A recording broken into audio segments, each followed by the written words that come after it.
রক্ত চায় মমতা, জেনে গেছে জনতা। বিজেপির লড়াইটা মূলত কার সঙ্গে? বিজেপির লড়াইটা হচ্ছে বাংলার জন্য, বাংলার স্বার্থে। বাংলার মেয়ে বলে বলে পোস্টার করলে তো হবে না। তুমিও তো বাংলার ছেলে, আমিও তো বাংলার মেয়ে। উনি তো একলা বাংলার মেয়ে নন, উনি তো একা আমার বাঙালির মানে তাদের ঠেকা নিয়ে বসে রাখে, আমরা দিইনি ঠেকা। আমরা চাইছি পশ্চিমবঙ্গকে একটা মডেল রাজ্য করে তুলতে। বাংলা কি পারে, আমাদের মধ্যে ট্যালেন্ট আছে ভাই, রিসোর্স ট্যালেন্ট কি নেই, জমি একদম আমাদের কাছে মানে চিন্তা করে ফেরেববাজি চুরি কত রকমের হতে পারে। একটা বই লেখা যায়, এনসাইক্লোপিডিয়া লেখা যাবে। এগিয়ে বাংলা ঠেলা সামলা অবস্থা হচ্ছে না। এখন তুমি বলছো চোর হোর্ডিংস বেশি দেখা যায় না, আমি সেটা বলবো না, আমি জিজ্ঞেস করছি। অন্য কিছু জীবী হয়ে গেছে, ভাতাজীবী। তাহলে তুমি চিন্তা করো, পশ্চিমবঙ্গে যখন এই ধর্ষণ হচ্ছে, শেখ শাহজাহান আমাদের বাংলার মেয়েদের, হিন্দু মেয়েদের দিনের পর দিন যৌন শোষণ, পিছে বানানোর নামে যৌন শোষণ করেছে। কোথায় গেল? তখন কি মোমবাতির দোকান বন্ধ হয়ে যাচ্ছিল? এই পশ্চিমবঙ্গে কি মেয়েদের নিরাপত্তা আছে? নেই। আমাকে তুমি বলো, পশ্চিমবঙ্গে শিল্প কোথায়? কচুরি শিল্প, মোমো শিল্প, ফিজিক্স কেমিস্ট্রিতে মাস্টার্স করে উনি ডোমের চাকরিতে অ্যাপ্লাই করছেন। এই হচ্ছে আমার বাংলার অবস্থা। ভূতের মুখে রাম নাম, তো বুঝতেই পারছো। ওই প্রতি বছর বেঙ্গল মিন্স বিজনেস করে, বেঙ্গল মিন্স বোমাবাজি, খেলা হবে ডিজে চালিয়ে নাচছে। এরা পুলিশ পুরো।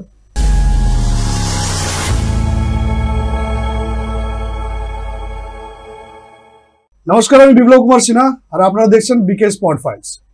আজকের পর্বে আমরা কথা বলবো এক এমন নারীর সঙ্গে, যিনি রাজনীতির মাঠে যেমন স্পষ্টভাষী, তেমনি স্ট্রেট কথা বলতে পছন্দ করেন। রাজনীতি, সমাজ, বিতর্ক, আদর্শ সব মিলিয়ে তিনি আজকের প্রজন্মের কাছে এক সাহসী কণ্ঠস্বর। যেখানে অনেকে চুপ করে থাকেন, সেখানে কেয়া ঘোষ খোলামেলা বলেন নিজের মতো কথা, নিজের অবস্থান স্পষ্ট করেন। তিনি বঙ্গ বিজেপির অন্যতম এক মুখ, কেয়া ঘোষ। আজ আমরা জানতে চাইব, একজন নারী নেত্রী হিসাবে রাজনীতির এই কঠিন রাস্তায় হাঁটতে কেমন লাগে, বিজেপির ভাবনা, বাংলার রাজনীতির বাস্তবতা এবং তার ব্যক্তিগত জীবনের না বলা কিছু কথা, সবটাই আজকে থাকছে এই পর্বে। তাই চলুন শুরু করা যাক আজকের পর্ব, রাজনীতি, নারী আর নেতৃত্ব, কেয়া ঘোষের চোখে বাংলা। নমস্কার। নমস্কার, কেমন আছেন? স্পট ফাইলসকে অনেক অনেক শুভেচ্ছা। ভালো লাগছে, তোমার সঙ্গে অনেকদিন বাদে দেখা হলো। মনে হচ্ছে নিজের বাড়িতেই ফিরে এসেছি। ওয়েলকাম। বলো, এখন কি সব চলছে রাজনীতিতে, বা বঙ্গ রাজনীতিতে? খুব দারুণ চলছে, অসাধারণ চলছে। ডান্ডিয়া খেলা চলছে, উত্তরবঙ্গে মানুষ মারা যাচ্ছে, এখানে বেহালা বাজানো চলছে। তারপরে খেলা হবে নামে এই রাজ্যে মানুষ মারা চলছে। এই রাজ্যে কুশাসনকে সরিয়ে সুশাসন আনার পরিকল্পনা চলছে, অনেক কিছু চলছে। কি বলছো? উত্তরবঙ্গের মানুষের মারা গেল কিন্তু প্রাকৃতিক বিপর্যয়ের জন্য মারা গেল, নিশ্চয়ই তৃণমূল বা সরকার কি দায়ী নাকি? একেবারেই দায়ী নয়, কিন্তু সরকারের দায়িত্ব থাকে যখন আবহাওয়া দপ্তর আগে থেকে সতর্কতা জারি করে, তখন এইখানে দক্ষিণবঙ্গে মা দুর্গাকে প্লাস্টিকের মধ্যে দুদিন লরিতে আটকে রেখে মা দুর্গাতে দিয়ে স্যালুট ঠোকানোর থেকে ওইখানে যদি লোকগুলোকে পাঠানো হতো। ওমা, এখানে মা দুর্গার থেকেও তো বড় একজন আছে, তুমি জানতে না? মা দুর্গা স্যালুট ঠুকবেন কবে থেকে হয়ে আসছে? কোন দিন আমাকে বলো, আমার পশ্চিমবঙ্গের সংস্কৃতিতে আমাকে তুমি বলো বিপ্লব, যে মা দুর্গা স্যালুট ঠুকেছে, এটা কোথায় হয়েছে? আমরা যাব মায়ের কাছে, মায়ের সন্তানরা যাবে। এখানে উল্টো, এখানে মা দুর্গা দিদির কাছে আসছে, স্যালুট ঠুকে দিদি আমাকে আগামী বছর আনবেন, আমি যেন আমাকে দেখবেন একটু করে, উনি যাচ্ছেন। আমরা পজিটিভলি দেখতে পারি না কেয়াদি? আমি তো পজিটিভলি দেখছি ভাই। মানে এটা তো হতে পারে যে প্রত্যেকটা পুজো কমিটিকে এভাবে মানে তুলে ধরা হচ্ছে রাস্তার মধ্যে, তাদেরকে নিয়ে রাস্তাতেই নামানো হচ্ছে, একটা এক্সিবিশন হচ্ছে, রাস্তাতেই নামানো হচ্ছে। তারা ইন্সপায়ার হচ্ছে না, আর পুজো ভালো করে পুজো করবে। কিসের ইন্সপায়ার আমাকে তুমি বলো? ধরো আমি সংখ্যা যদি এতে যাই, মানে 100 বছর আগে, আচ্ছা 50 বছর আগে যতগুলো পুজো হতো, কালের নিয়মে সে পুজোগুলো বেড়েছে। এরকম তো না যে রাতারাতি এখানে আমাদের অনুপ্রেরণার জোয়ার আসার পরে পুজো বেড়েছে, তা তো নয়। স্বাভাবিক নিয়মে পুজো বাড়ছে, কারণ স্বাভাবিক নিয়মে আমাদের জনসংখ্যা বৃদ্ধি হচ্ছে। এবং আমাদের বাঙালিদের মধ্যে একটা প্রবাদ আছে, 4 জন বাঙালি এক হলে একটা দুর্গাপুজো হয়। আমরা এতটাই ভালোবাসি, তো সেইভাবে বেড়েছে। এইভাবে মাকে রাস্তায় নামিয়ে এইটা কোন অনুপ্রেরণা, কোন উন্নয়ন আমি জানি না ভাই। যাই হোক, কিন্তু চলে আসে উত্তরবঙ্গের বন্যা। ক্লাবগুলো তো ইন্সপায়ার করো, ক্লাবগুলো তো বেশি ইন্সপায়ার, অসাধারণ টাকা দিয়ে নিলাম করিয়ে ইন্সপায়ার, তো এটাই তো অসাধারণ ইন্সপিরেশন। দুর্গাপুজোকে পর্যন্ত নিলামে তোলা হচ্ছে, এরকম ইন্সপিরেশন আর মানে সত্যি কথাই বাংলা অন্তত চায় বলে আমি জানি না। এবার তুমি জিজ্ঞেস করলে যে উত্তরবঙ্গের কথা, উত্তরবঙ্গের বিপর্যয় আগে জানা ছিল, করেননি। মানুষ মারা যাচ্ছে, আমার রাজ্যের পশ্চিমবঙ্গের মানুষ 37 জন মারা গেছে, আর সেখানে আমরা ডান্ডিয়া খেলছি, সেখানে আমরা উল্টো বেহালা বাজাচ্ছি। ওই একটা প্রবাদ আছে যে যখন রোম পুড়ছিল নীরও বেহালা বাজাচ্ছিল, আমরা দেখলাম নীরা এখন পশ্চিমবঙ্গে বেহালা বাজাচ্ছেন। পরের দিনই কিন্তু উনি চলে গেছিলেন, পরের দিন অনেক পরে গেছে। ততক্ষণে আমাদের রাজ্য সভাপতি মাননীয় শ্রী শ্রমিক ভট্টাচার্য, পরবর্তীকালে তো ইতিহাস হয়ে গেল খগেন মুর্মু এবং ডক্টর শঙ্কর ঘোষের উপরে যে আক্রমণ। দেখুন, তৃণমূল একটা অদ্ভুত দল ভাই বিপ্লব। এরা হচ্ছে মোদিজি যেটা বলেন না, না খাউঙ্গা না খানে দুঙ্গা, এরা বলেন না করুঙ্গা না করনে দুঙ্গা। এরা নিজেরা ত্রাণ দেবে না, এরা নিজেরা মানুষের কাছে যাবে না। যখন মাননীয় সাংসদ খগেন মুর্মু তিনি গেছেন, তিনি একজন সাধারণ মানুষ নন, তিনি একদম সমাজের খুব নিচু স্তর থেকে উঠে আসা জনজাতি সম্প্রদায়কে সেখানে আমাদের রিপ্রেজেন্ট করছেন, আমাদের গর্ব। সেই মানুষটা যখন গেছেন ত্রাণের কথা বলতে, তাদের হিসেব কি কি হয়েছে কেন্দ্রের সঙ্গে কথা বলে সেগুলোকে আমাদের আনাতে হবে। সরকার তো কিছু দেবে না, এটা তো এক্সপায়ারি ডেটের বোধহয় অ্যাপেল জুস না কমলা লেবুর রস কি সব দিয়েছিল। যাই হোক, তো সেইখানে আক্রমণ এবং প্ল্যান্ড আক্রমণ, এটা আক্রমণ ছিল না তো, এইটা ছিল স্পষ্টভাবে কিছু দেখে ফেলেছে খগেন মুর্মু। হতে পারে কিছু ঘটছিল বা কিছু হচ্ছিল, এইটার উত্তরটা আমি না পরের অংশে দেব। কেন বলছি, এটা খুব ভালো প্রশ্ন। কি দেখেছিলেন, কি বুঝে গেছিলেন যে তাকে ওখানে মেরে ফেলতেই হতো? তার উপর যে আক্রমণটা তাকে মেরে ফেলার জন্য হয়েছিল। শঙ্কর ঘোষ, শঙ্কর ঘোষ তার হাত ভেঙে দেওয়া হয়েছে, একজন শিক্ষক। শঙ্কর ঘোষ অত্যন্ত একজন সমৃদ্ধ মানুষ, তিনি শিক্ষক। এই তৃণমূলের জমানাতেও তিনি, তার চাকরি যায়নি, অনুপ্রেরণার জোয়ারে চাকরি পাননি। এইবার প্রশ্ন হচ্ছে সিআইএসএফ। আমি যদি বলি এটা শীতলকুচি করার চক্কর ছিল, আবার শীতলকুচি আবার চাইছিল, রক্ত চাইছিল, রক্ত চায় মমতা, জেনে গেছে জনতা। এই রক্তপাত হলে আবার সাম্প্রদায়িক হিংসা, আবার ফায়দা তোলা, এরপরে আরো অনেক যাত্রাপালা দেখবো হয়তো। আগের বার ছিল হুইল চেয়ার, এবার হয়তো স্ট্রেচার দেখবো। সততার প্রতীকটা এখন লেখা হয়, বললো এইটুকু তো মনে হয় রাজলজ্জা বেঁচে আছে, এইটুকু বেঁচে আছে বলেই হয়তো সততার প্রতীক লিখছে না। সেটা আমি জানি না কি প্রতীক লিখবে, সততার প্রতীক না তার আগে একটা দিয়ে দেবে। তোমাদের বিজেপির লড়াইটা মূলত কার সঙ্গে? মমতা ব্যানার্জি ইমোশনাল রাজনীতি, বা মমতা ব্যানার্জির প্রতি একটা বাঙালির তো আবেগ আছে, নাহলে তো এত ভোটে উনি জিততেন না, এটাও মানবে। আর নাকি অভিষেক ব্যানার্জির প্ল্যান? এবারে বিজেপির লড়াইটা, বিজেপির লড়াইটা কারোর সঙ্গে নয়, ভুল বলছো। বিজেপির লড়াইটা হচ্ছে বাংলার জন্য, বাংলার স্বার্থে।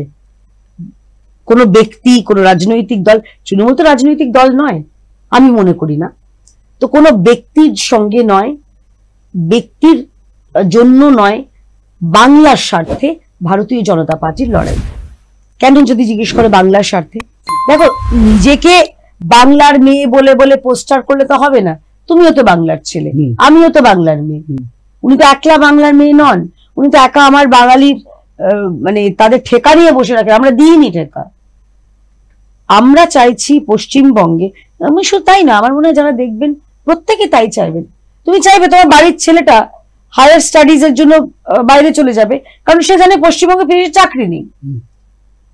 তুমি চাইবে যে আমার গ্রামের যে ছেলেগুলো আছে তাদের পশ্চিমবঙ্গে চাকরি নেই, যারা দৈনিক মজুরি করেন, চাকরি পেলেও তো প্রবলেম। কখন চলে যাবে তাও তো ঠিক নেই।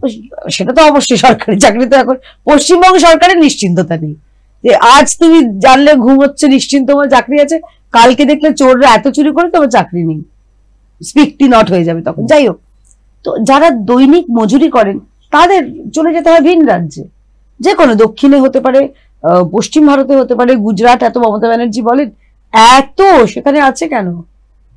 ওদের একজন ওই বেড়ে পাকা একটা চ্যাংড়া ছেলে আছে না, তার বাবা, তাকে কেন গুজরাট যেতে হচ্ছে? তার দিদিকে বলুন না এখানে এসে। বেড়ে পাকা চ্যাংড়া ছেলে কোনটা, নামটা?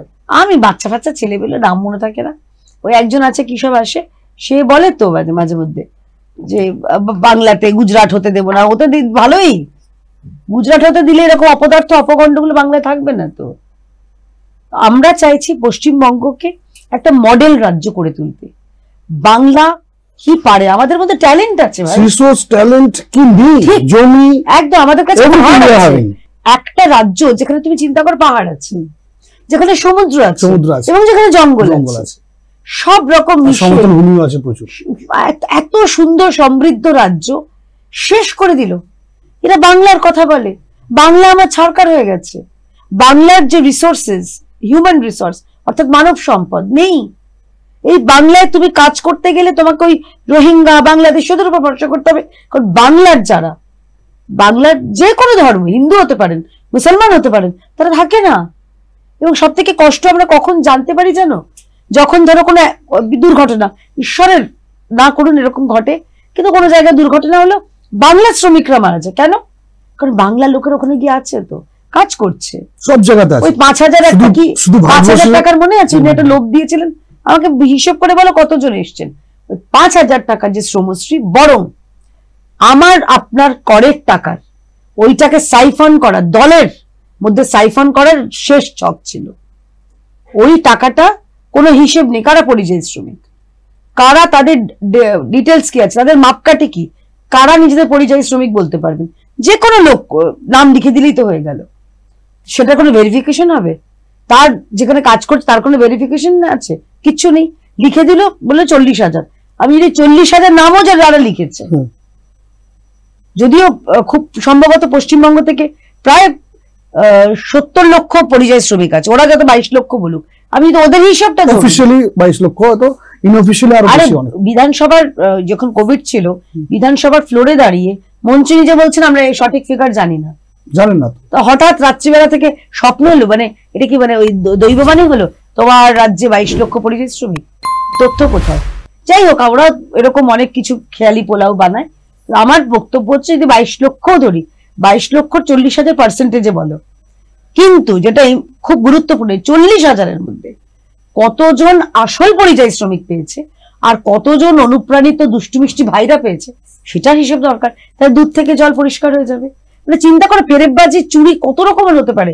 একটা বই লেখা যায়, এনসাইক্লোপিডিয়া লেখা যাবে, এটা তুমি লিখতে পারো, কিন্তু যে ফেরেববাজির নানান রকম উপায় আমরা যা দেখিয়াছি, আমরা যা শিখিয়াছি, আমরা যা শুনিয়াছি, আমি কথা দিচ্ছি আমি লিখবো একদম। আমার বক্তব্য যে বুদ্ধবাবুকে হারিয়ে বা 34-35 বছর একটা রাজত্ব, বামপন্থ রাজত্ব হারিয়ে মমতা ব্যানার্জি ক্ষমতা দখল করেছিলেন এবং মানুষ তাকে ভালোবেসে নিয়ে এলে এতগুলো সিট দিয়েছে। নিশ্চয়ই তো মানুষ কিছু আশা করেছিল। ঠিক। এই গত 14-15 বছর মনে হয় যে সেই আশাটা পূরণ হয়েছে ভারতের বসবাসে। সদ্য কালী পুজো গেল, কালী পুজোর একটা আমাদের খুব প্রিয় গান আছে, আমার সাধ না মিটিল আশা না পুরিল সকলেই ফুরায় যায় না। ঠিক পশ্চিমবঙ্গের জন্য কিন্তু না, পশ্চিমবঙ্গের জন্য প্রযোজ্য। কেন বলছি? পশ্চিমবঙ্গের মানুষ এখন বলছে আমার স্বাদও মিটলো না, আশাও পুরলো না, ওটা সব ফুরিয়ে যাচ্ছে। মা গো বাঁচাও, এগিয়ে বাংলা ঠেলা সামলা অবস্থা হচ্ছে। তাই এই যে যারা বলছো, নিশ্চয়ই মানুষ তো কেন পরিবর্তন আনে বা পরিবর্তন চায়, তাদের যে অবস্থা সেই অবস্থার বদল চায় তারা। যারা পরিবর্তন চেয়েছিল সেই সমস্ত মানুষগুলো তো আর দেখা যায় না। সেই সমস্ত যেসব মানুষের হোর্ডিং গুলো রাস্তাঘাটে দেখা যেত যে পরিবর্তন চাই, পরিবর্তন চাই, হোর্ডিংস বেশি দেখা যায় না, আমি সেটা বলবো না, আমি জিজ্ঞেস করছি পরিবর্তন চাই যে কিছু আমি তো দেখছি, আমি তোমাকে বলছি সুভাষচন্দ্র বাবু ছিলেন তখন, আমি চোরদের হোর্ডিং দেখি। আমি আসল যারা ভালো মানুষ যারা ছিলেন তারা তো আর কোথায় নেই। তো কোথায় এখন ভালো মানুষ অপারেশন নাকি আমি জানি না, দেখা যায় না কেন, তার বোধ বুদ্ধি কেন আবার কোথায় থেকে অন্য কিছু জীবী হয়ে গেছে, ভাতাজীবী। ভাতাজীবী। তাহলে তুমি চিন্তা করো, পশ্চিমবঙ্গে যখন এই ধর্ষণ হচ্ছে, শেখ শাহজাহান আমাদের বাংলার মেয়েদের, হিন্দু মেয়েদের দিনের পর দিন যৌন শোষণ, পিঠে বানানোর নামে যৌন শোষণ করেছে, কোথায় গেল? তখন কি মোমবাতির দোকান বন্ধ হইয়াছিল? মোমবাতি কম পড়িয়াছিল? রাস্তায় বেরোননি কেন? আরে কথায় কথায় আপনারা হাতরাসের জন্য বেরোতে পারেন, হাঁসখালির জন্য বেরোতে পারেন না? আপনারা মণিপুর, উন্নাও, কাঠুয়া, হাতরাস কত কিছু বলেন, আপনাদের সব বই লেখা আছে, নাম মুখস্থ।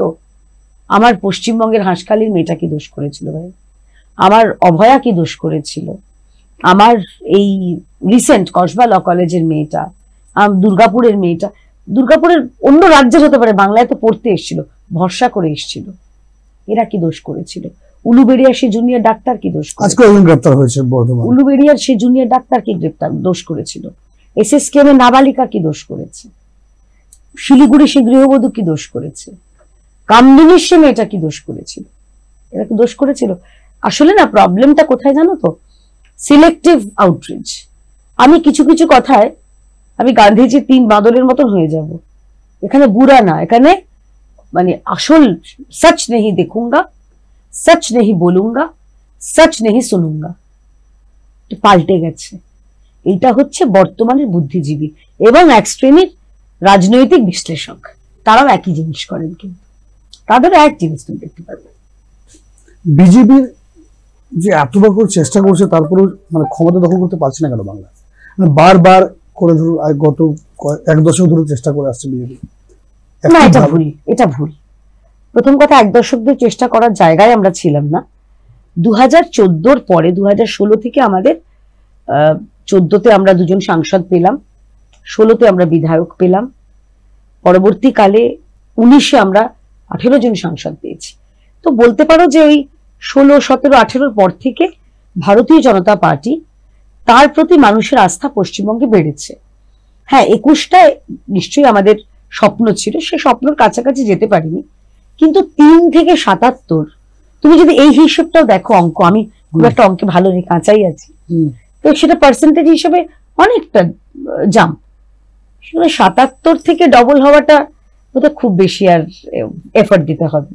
মানুষ তো, তুমি রাস্তাঘাটে বেরো, আচ্ছা আমার কথা বিশ্বাস করতে হবে না, আমার কথা ভালো নাই বা লাগতে পারে, আমি চাড্ডি দলের, আমি ভক্ত, যাই বল ইচ্ছা বলতে পারো, কিন্তু আমার যে উপলব্ধি, আমি যেগুলো বললাম, কি ভুল বললাম? এই পশ্চিমবঙ্গে কি মেয়েদের নিরাপত্তা আছে? নেই। এই পশ্চিমবঙ্গে চাকরি আছে?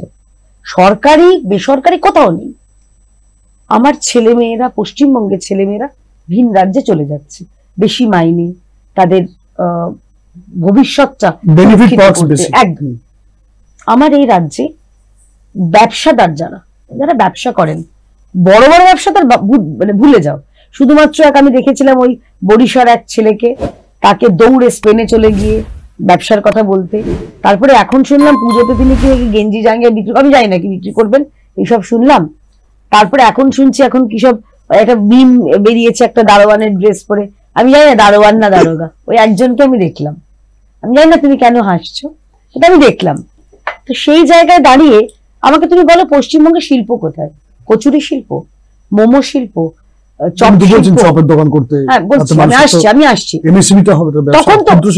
তখন তো তাহলে সবাই চপ বিক্রি করুক, কারো খদ্দের থাকবে না, সবাই তো বিক্রেতা। উনি বলছেন একটু মাকে বলো ঘুগনি করে দিতে, রাস্তায় নিয়ে বিক্রি করবে, তুমি করে দাও না তোমার ভাইপোর জন্য, তোমার ভাইপো বোনপো যারা যারা আছে, যারা পরিবারে যারা আছে, তাদেরকে বলো না বের করতে। কেন আমার ছেলে আগে যাবে? আমি বলছি না যে যারা আমাদের হকারি করেন তারা কোনো ছোট কাজ করছেন না, তাদের অনেক প্রচুর হকার আছে, উচ্চ শিক্ষিত, ডোমের চাকরিতে তুমি ভাবতে পারছো, একজন মাস্টার্স করা একটা ভদ্রলোক অ্যাপ্লাই করছেন, ফিজিক্স কেমিস্ট্রিতে মাস্টার্স করে উনি ডোমের চাকরিতে অ্যাপ্লাই করছেন। এই হচ্ছে আমার বাংলার অবস্থা। আমি ফিরে আসি এই ঘুগনি কচুরি শিল্পতে। তোমার ছেলেদের বলো না, বাড়ির ছেলেদের বলো না যে তারা আগে বিক্রি করুন, তারপরে আমি আমার বাড়ির ছেলে মেয়েদের পাঠাবো। তোমার ছেলে দুধে ভাতে থাকবে, আমার ছেলে হারা ভাতে হবে, এটা তো হবে না। তোমাদের বাঁকুড়ার ভাষা হবেক নাই, একদম হবে না, হবেক নাই, তাহলে কি করে হবে? তাহলে এটা কি করে করতে পারবে আমাকে বলো। বিষয়টা হচ্ছে এদের, তাহলে আমি ভালো থাকবো, আমার লোকজন ভালো থাকবে, মোটা মোটা সোনার চেন, দোতলা 3তলা 4তলা বাড়ি, এতগুলো গাড়ি, কতগুলো নারী আমি জানি না, সেটাও বলতে পারবো না, কিন্তু তোমরা থাকবে যেরকম ছিলে। কিন্তু হীরক রাজার দেশের অবস্থা, তোমরা এই চাকর অধস্তন হয়ে থাকবে। এই মানসিকতার পরিবর্তন দরকার। তাতে তুমি আমাকে 10 বার চাড্ডি বলো, আমাকে 10 বার ভক্ত বলো, আমার কোনো আপত্তি নেই, ওটা আমার কাছে গর্বের। কারণ আমি এই পশ্চিমবঙ্গের মানুষের জন্য কথা বলছি। আমার দল আমাকে শিখিয়েছে nation first, party second, self last.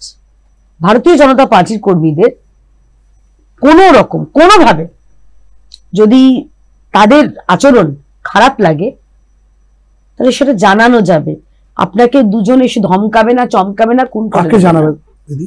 মানে বিজেপি, পশ্চিমবঙ্গে বিজেপি কি, বা পশ্চিমবঙ্গে বিজেপি কারা আছে? পশ্চিমবঙ্গে বিজেপি যারা আমাদের নেতৃত্ব রয়েছেন, তারা নামগুলো বলে বলে দেবো।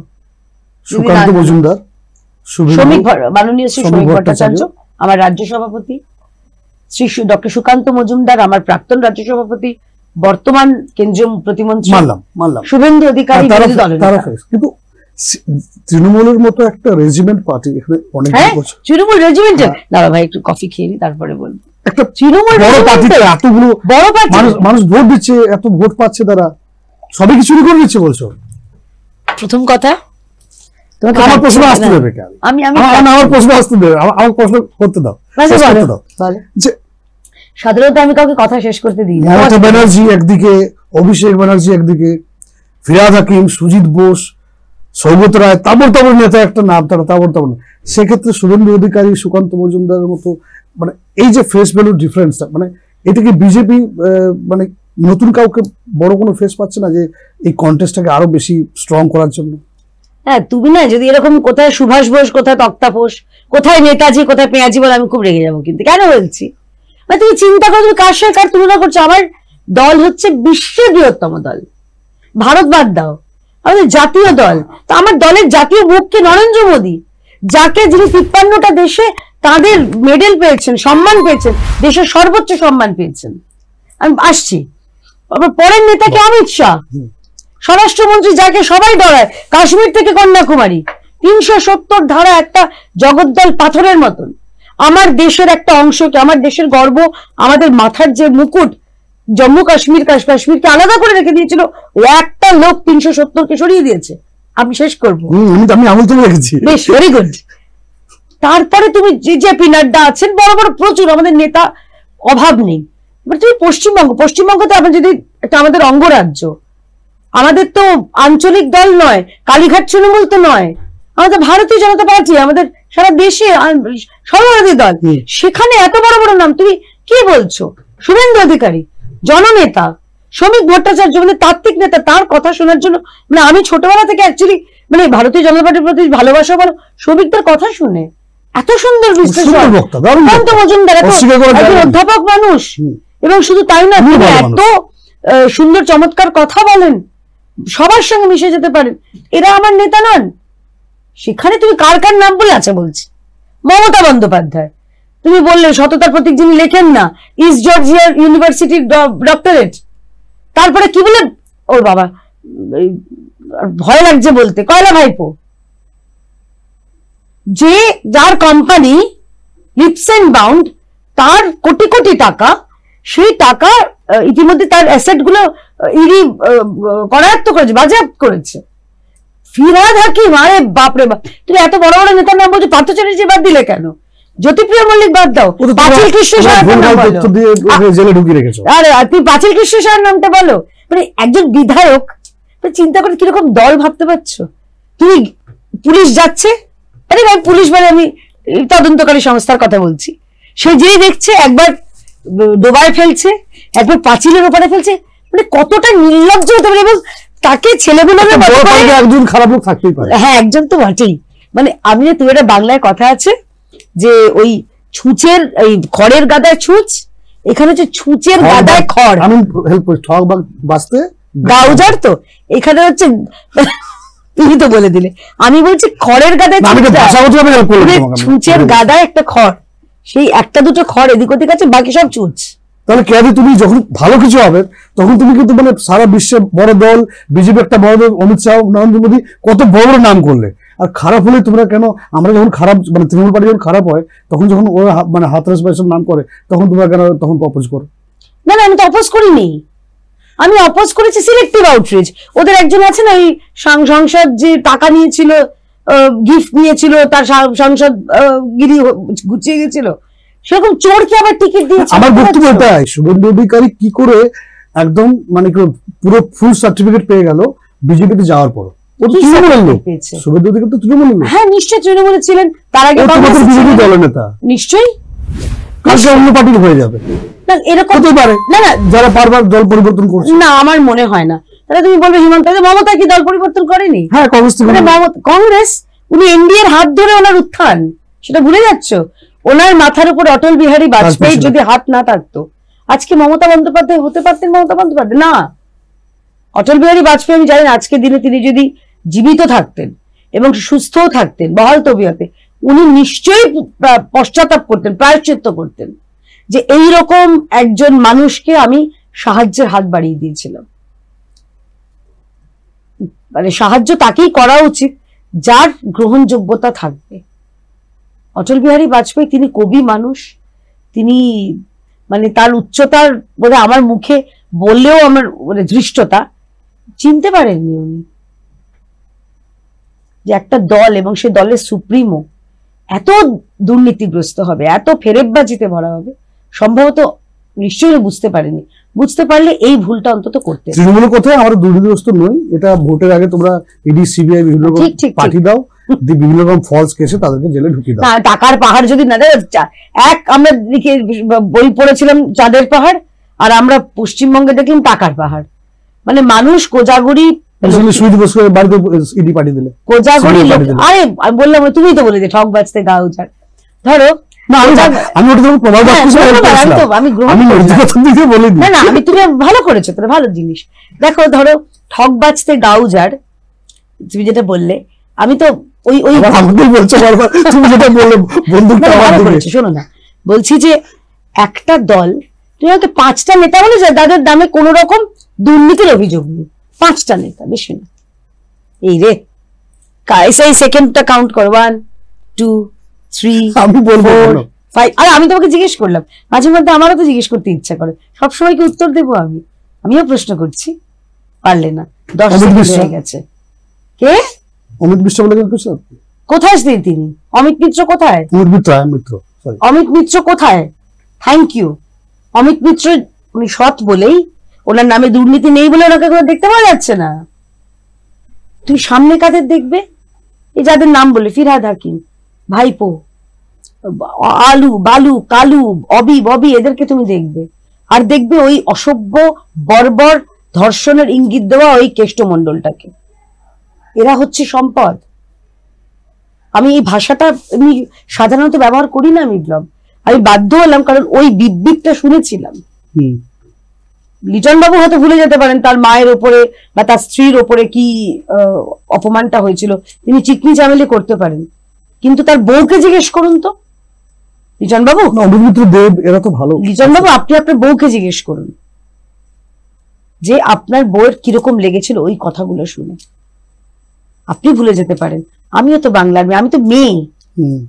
আজকে যদি আমার দিকে বা আমার পরিবারের দিকে এরকম নোংরা কেউ উক্তি করতো, তাকে হিড় হিড় করে টানতে টানতে আমি লকআপে নিয়ে যেতাম।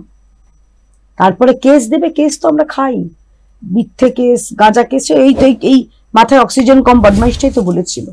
আমি ক্ষমা করবে, আমি এরকম ভাষা বলি না সাধারণত, কিন্তু বলতে বাধ্য হচ্ছি। এত অসভ্য বর্বর একটা দল, এবং সেই দলের বারবার এরা বলছে জিরো টলারেন্স। কিসের জিরো টলারেন্স? একটা কেস হয়েছে সুমোটো, ভাবতে পারছো? অথচ পুলিশের স্ত্রীকে তার মা মারা গেছে, কাকে বলছে?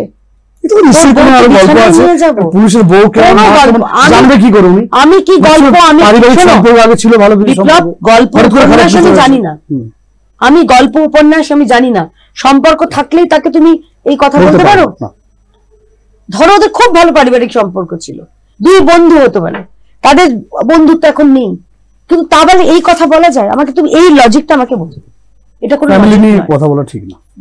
এটা ফ্যামিলি, তুমি যৌন ইঙ্গিত দিচ্ছ তোর বউকে আমার কাছে পাঠাবি, এবং তারপর একজন মহিলা মুখ্যমন্ত্রী, তিনি নিজে মা মাটি মানুষের জয়গান গান, এরপর লজ্জা করলো না বলতে? না, কোন মুখে বলবেন উনি মা মাটি করবেন? সব ছেলে মেয়েগুলো যদি এরকম মানে ওই ছোট ছোট দুষ্টু মিষ্টি ভাইগুলো থাকে সব বিগড়ে গেলে আসলে। আরে জানো তো, যখন একটা আলু পচা হয় তখন ওই ঝুড়িতে রাখা বেশি দিন যদি না সরিয়ে নেওয়া হয় সব আলু পচে যাবে। তোমাদের গ্রামের ছেলে, তোমরা জানবে ওই একটা পচা আলু ছিল বলে ওই পচা থেকে সবগুলোতে পচন ধরে গেছে। উচিত ছিল পচা আলুটাকে প্রথম ঠিক সময় সরিয়ে দেওয়া, সেটা হয়নি। এখন পচনটা এত গভীর, পুরো ঝুড়ি সমেত তোমাকে ওই জলে বিসর্জন দিতে হবে, তারপরে ফ্রেশ আলু রাখতে। তুমি কে বলে বিজেপি আর কত বছর লাগবে? 30 বছর 40 বছর? কিসের জন্য? মানে বাংলায় পশ্চিমবঙ্গে আসতে তো আর কয়েক মাস আর তো কয়েক মাস। 30-40 বছর ভেবে রেখেছিলাম না, 30-40 বছর তুমি এই কারণে ভাবছো, তুমি ওই সময় থেকে শুরু করছো, 80 থেকে শুরু করছো মুখ্যমন্ত্রী, তুমি তো 80 থেকে গুনতিটা শুরু করেছো, এই জন্য 30-40 বছর ভাবছো। না, মুখ্যমন্ত্রী পড়াতে হবে, অভিষেক ব্যানার্জির টাইম আসবে, উনি হয়তো আরো 20-25 বছর থাকবেন। এটা কি মানে মিউজিক্যাল চেয়ার নাকি? আমরা হয় না ট্রেনে বসি, আমরা যখন এতে ডেলি প্যাসেঞ্জার, এটা আমার চেয়ার, রুমাল রেখে দিলাম আমার চেয়ার, এটা কি রুমাল রেখে দিচ্ছে? এটা কি এই রাজ্যের মুখ্যমন্ত্রীর চেয়ারটা কি বাড়ি থেকে নিয়ে এসেছিলেন নাকি? ওনার বাড়ির চেয়ার? আমার তোমার এই চ্যানেলে যারা আছে প্রত্যেকের করের টাকায় ওই চেয়ারটা, যে ওখানে জিতবে সে বসবে। নেক্সট যিনি বসবেন ভারতীয় জনতা পার্টি 2026 বসবে। কি মনে হয় কি হতে চলেছে? ভোট হবে, 40 বছর ছেড়ে দিলাম, ভোট হবে, 26-এর কথাটা বলো। ভোট হবে, মানুষ যাবেন, নির্ভয় ভোট দেবেন, কোন রকম সংশয় ভয় না রেখে ভোট দেবেন। ভারতীয় জনতা পার্টিকে, বিজেপির প্রস্তুতি কতটা বলছি, ভারতীয় জনতা পার্টিকে দিতে হবে না। যখন ভোটটা দেবে তাহলে মাথায় রাখবে একটা জিনিস, যে এই চোরের দল যদি আসে, আমাদের হিন্দু বাঙালির একমাত্র হোমল্যান্ড। আমি নিজে উদ্বাস্তু পরিবারের মেয়ে, 47 সালে আমার ঠাকুরদা এই ভূখণ্ডে চলে এসেছিলেন।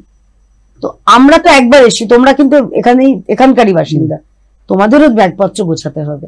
হ্যাঁ, গোছাতে হবে।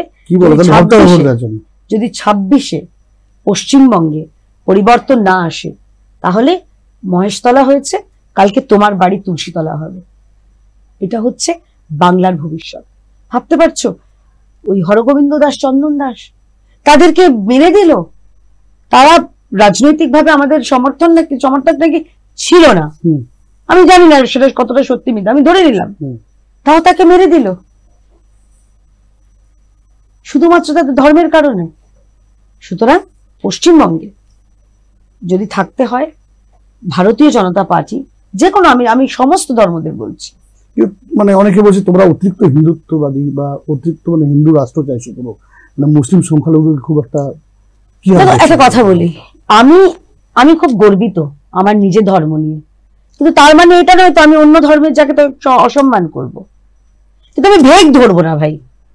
আমি ইফতারে কাউকে যদি যাই, তিনি যদি আমন্ত্রণ জানান, আমি নিশ্চয়ই যাব তার ধর্মের, কিন্তু আমি সারাদিন খেয়ে তারপরে আমি মাথায় ওই হিজাব চড়িয়ে আমি ভেগ ধরবো না।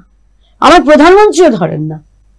আমি নিজের ধর্ম নিয়ে গর্বিত, তাতে অসুবিধা কি আছে? তুমি টুপি পরবে, তুমি হিজাব পরবে, তাহলে তুমি সেকুলার। আর আমি যদি টিপ পরি, আমি ঘোমটা দিই, আমি যদি আমার হিন্দুদের আচরণ পালন করি, আমি হয়ে গেলাম কমিউনাল। এটা কোথাকার নিয়ম ভাই? ভূতের মুখে রাম নাম, তো বুঝতেই পারছো, ভূত রাম নাম শুনলে একটু ভয় পায়, তো এটা কিছু করার নেই, ওটা ক্ষমা ঘেন্না করে দিয়েছি। কিন্তু যেটা প্রবলেম হয়, এই 3 দিন আগেই এই রাজারহাট, তোমার অফিস যেখানে কিন্তু দূরেই, রাজারহাটে সম্ভবত জায়গাটা মোবারকপুর, সেইখানে বাচ্চা ছেলে মেয়েগুলো তারা ওই ক্লাব থেকে বিসর্জন করছিল, এবং সেখানে ওদের গানের মধ্যে অপরাধ হচ্ছে জয় শ্রীরাম কেন হয়েছে, পুলিশ লাঠিপেটা করছে। আমি পুলিশ ভাইদের উদ্দেশ্যে বলতে চাই, মানে একটা আপনাদের ডিএ নেই, আপনারা ডিএ পাচ্ছেন না, আপনারা যা মাইনে পাওয়ার হাফ পাচ্ছেন, লজ্জা করে না? এরপরেও এই চোরগুলোর জন্য আপনারা লাঠির বাড়ি মারছেন এই ছেলে মেয়েগুলোর উপরে। পরে পায়ে এসে পড়তে হবে, সব নাম লেখা থাকবে। আমরা বলছি বদলাও হবে, বদলও হবে, কারণ পশ্চিমবঙ্গ অনেক সয়েছে। আমার বাংলার ছেলেমেয়েরা আমার যে যা ইট বাড়লে পাটকেল খাবে ভাই। নিউটনের তৃতীয় সূত্র তো তিনি বলেই গেছেন না, তা আমরা নিউটনের তৃতীয় সূত্র পালন করবো। অ্যাবসলিউটলি, এটার মধ্যে কোনো দ্বিমত নেই। Every action has N equal and opposite reaction. কখনো ইকুয়াল না হয় কিন্তু ডবলও হতে পারে, কারণ আমাদের 260 জন কর্মীর রক্ত আমরা ক্ষয় করেছি, এরা খুন করেছে। আমি ওটা ভুলতে পারি না বিপ্লব। ওই বাচ্চা ছেলেটা অভিজিৎ 2021-এর 2রা মে দিনের বেলায় মায়ের সামনে টানতে টানতে ওকে রাস্তায় পিটিয়ে মেরেছে, আমি ভুলতে পারি না। ছেলেটাকে দেখা হয়েছে 2-1 বার। ও দাদার সঙ্গে যখন কথা বলে মা মা অপ্রকৃতিস্থ হয়ে গেছেন, স্বাভাবিক। নিজের বাচ্চা ছেলেকে এরকম ভাবে দেখে, এরা নিজেদের মামাটি মানুষের দল বলে। মায়ের কোল খালি করেছে কতগুলো, ছোট ছোট বাচ্চাগুলো নিজের বাবার জন্য শ্রাদ্ধ করছে। এরপরে মনে হয় যে এদের ক্ষমার যোগ্য না, অনেক রক্ত বইছে, এবার উল্টো দিলে পাল্টা খাবে। অনেক হয়েছে, তাতে কি করবে? এতগুলো কেস ফেস আছে, আর করে দেবে। কিন্তু আমি ওই অভিজিতের কথা বলতে গেলে আমি ইমোশনাল হয়ে যাই। আমি নিজে ওই যখন ত্রিলোচন মাহাতো, আমাদের পুরুলিয়ার ছেলেটা, 18 বছরের বাচ্চা ছেলে, তার টি শার্টে লেখা বিজেপি করার অপরাধে তোকে খুন করলাম। এটা কোন দেশের গণতন্ত্র আমাকে বলো তো? বাংলাতে অটোক্রেসি চলছে, মমোক্রেসি চলছে, অটোক্রেসি চলছে, এটা মমোক্রেসি চলছে পশ্চিমবঙ্গে। সেটা মমোক্রেসি বলবে না মমতাক্রেসি বলবে আমি জানি না, এটা চলছে পশ্চিমবঙ্গে। পশ্চিমবঙ্গে গণতন্ত্র নেই, পশ্চিমবঙ্গে স্বৈরতন্ত্র চলছে, মমতন্ত্র চলছে। এই মমতন্ত্র মানে খালি আমি, আমার আর আমার চারপাশের লোকেরা। যেদিন থেকে তমোক্রেসি চলবে, অর্থাৎ তুমি, তোমার এবং তোমাদের জন্য দেখবো, তখন আমার পশ্চিমবঙ্গ আস্তে আস্তে হাল ফিরবে। ওভারনাইট হতে পারে না, এটা তুমি ভাববেই না যে প্রথম 1 বছর 2 বছর হবে, ধীরে ধীরে হবে। কিন্তু এটা নিশ্চিত যে শিল্প আসবে পশ্চিমবঙ্গে। চিন্তা করে, যিনি শিল্প তাড়িয়েছেন, যিনি শিল্প তাড়ানোর পোস্টার গার্ল, তিনি আবার চলে যাচ্ছেন এখানে সেখানে ওখানে, আমার আপনার টাকা খরচ করে ওই কিছু লোকজনকে নিয়ে, সাংবাদিক, আমি জানি না, সাংবাদিক নিয়ে তিনি চলে যাচ্ছেন, রূপোর চামচ যারা চুরি টুরি করে তাদেরকে নিয়ে তিনি নাকি ব্যাগ পেছনে হাঁটবেন। মানে ন্যাকামো দেখে গা জ্বালা করে। এটা কি ধরনের ব্যাপার? মুখ্যমন্ত্রী সামনে সাংবাদিক গুলো, উনি সামনে ওরা সামনে, উনি পেছনে পেছনে। কি রে বাবা, এদের কাছ থেকে আমি কি আশা করব? কিচ্ছু আশা করব না। এরা কোনো বায়াস নিউজ ছাড়া কিছু দিতে পারবেন না। আমি চাই পশ্চিমবঙ্গে শিল্প আসুক, নাটক নয়। ওই প্রতি বছর বেঙ্গল মিন্স বিজনেস করে, বেঙ্গল মিন্স বোমাবাজি, বেঙ্গল মিন্স এখানে বোহেমিয়ান অবস্থা হয়েছে। বেঙ্গল মিন্স বিজনেস নয়, বেঙ্গল ফেলস বিজনেস। এখানে ফ্রিডম বলে কিছু নেই বলছো তুমি, আমাকে বলো না আছে। যারা ইউটিউবার রয়েছেন, যারা সোশ্যাল মিডিয়ায় সাংবাদিকতা করছেন, যারা নিজেদের মতন করে স্বাধীনভাবে পশ্চিমবঙ্গের আসল কথাগুলো তুলে ধরছেন, তাদের স্বাধীনতা আছে। আমরা নিজেরা চিন্তা করো পুলিশের কি অবস্থা। যে পুলিশ আমাদের মেয়েদের নিরাপত্তা দিতে পারে না, সেই পুলিশ পার্টি ক্যাডারের মতন ফোন করে করে ধমকাচ্ছে। কোথাও তপন কান্দুকে আমার মনে আছে, তাকে বলেছিল না যে দল পাল্টাও, ঝাড়গ্রামের। কোথাও তারা খিচুড়ি খালি পায়ে মুখ্যমন্ত্রী বাড়িতে খিচুড়ি বিতরণ করছে। কোথাও তৃণমূলের স্টেজে উঠে খেলা হবে ডিজে চালিয়ে নাচছে। এরা পুলিশ পুরো। কিছুদিন আগে বেঙ্গল ফাইলস একটা সিনেমা ছিল, ওটাকেও মানে মানে মানে পাবলিকেশনের সময় বন্ধ করে দেবে। এটা কি কি করে দেখাবে? কি বলছো তুমি? ওনারা বলছে বিজেপি এটা যেটা দাঙ্গা হতে পারে বা বেঙ্গল ফাইলস কি করে হবে? প্রথম কথা, এটা কি এখনকার কারেন্ট ঘটনা না? কি দেখাতে পারবে না তো, কারণ দেখালে দুধেল গায়ে রেগে যাবে। যে ঘটনা 1946 সালে সংগঠিত হয়েছিল আমার পশ্চিমবঙ্গে, কলকাতা শহরে হাজারে হাজারে হিন্দুদের পুড়িয়ে মারা হয়েছিল, সংগঠিত ঠান্ডা মাথায়। খিলাফত কমিটি করেছিল বিপ্লব। আমি তোমাকে একটা ছবি, আমি জানি না, আমার কাছে ফোনে যদি অনুরোধ করো, যদি পাও তোমরা চালিয়ে দেবে। আমি বলছি এইবারের ঈদে মমতা বন্দ্যোপাধ্যায় যে স্টেজে দাঁড়িয়েছিলেন, সেই স্টেজের আয়োজক কারা জুম করে দেখিও, খিলাফত কমিটি। অর্থাৎ যারা খিলাফত মানে কি, যারা এইখানে একটি বিশেষ ধর্মের শাসন কায়েম করতে চান।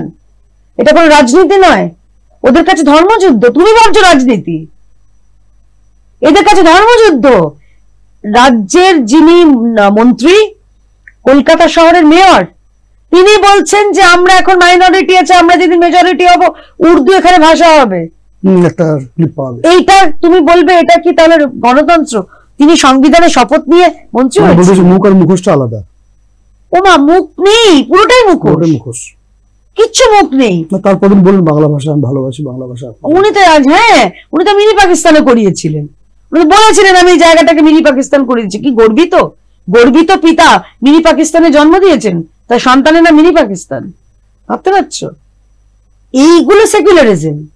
কিন্তু আমি যদি বলি আমার ধর্মীয় ব্যাপারে আঘাত লাগছে, আমার মা কালীর মাথা যারা মুন্ডুচ্ছেদ করে, মা কালীকে প্রিজন ভ্যানে তোলে, ওই মুন্ডুচ্ছেদ মা কালীকে, সেটা আমার ধর্মীয় ভাবাবেগে আঘাত হচ্ছে, তখন আমি হয়ে যাই কমিউনাল, আমি হয়ে যাই চাড্ডি, আমি হয়ে যাই ভক্ত।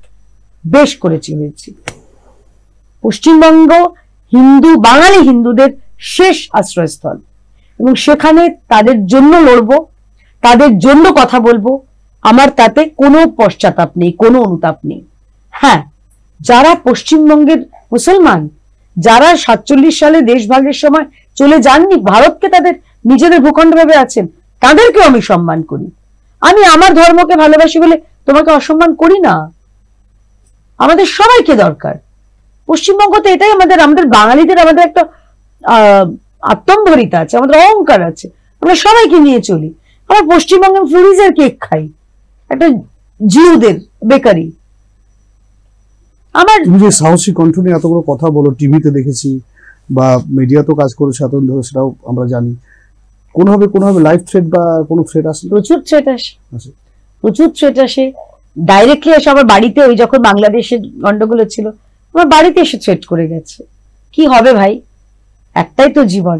কিন্তু জীবনটা আমি নিজের শর্তে বাঁচতে চাই, জীবনটা বাঁচতে চাই। আমি ওরকম ওই ভয় পেয়ে। কি বলেছে, মানে কি বলতে এসেছিল? বাড়িতে এসে আমাকে থ্রেট করেছে। চিঠি লিখে বলেছে? না, একদম সামনাসামনি।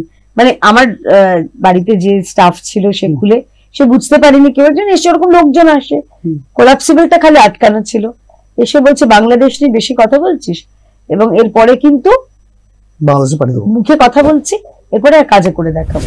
এও আসে, আমার ওই সোশ্যাল মিডিয়া ফোনে আসে, social media part of life. এগুলো জেনেই তো এখানে নেমেছি, এগুলো জেনেই তো আমার বাড়ি থেকে। হ্যাঁ, এগুলো কিছু এসে যায় না। মেয়ে বলে তুমি বললে না, খুব সুন্দর লাগলো, তুমি নারী ব্যাপারটাকে সম্মান দিলে। আমিও দিই, আমি মহিলা হিসেবে গর্বিত, কিন্তু নারী হিসেবে বলে যে আমি কোনো স্পেশাল অ্যাডভান্টেজ আশা করি বা